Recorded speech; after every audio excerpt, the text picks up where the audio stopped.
Hello guys, ये एक अंधा कबूतर है और मैं इसको बचपन से खिला के आ रहा हूँ। और देखो ये मुझे ही काट रहा है।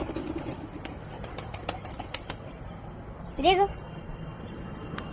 इसको भी काट रहा है। इसने तो इसकी चोंच ही पकड़ ली। हाँ शांत हो जा खा दाना। ठीक है, अभी मैं इसको खिला के दिखाता हूँ। और देखो ऐसे खाता है ये स्पीड में एकदम। अब थोड़ा सा ब्रेक सांस लेने के लिए और फिर खिलाओ।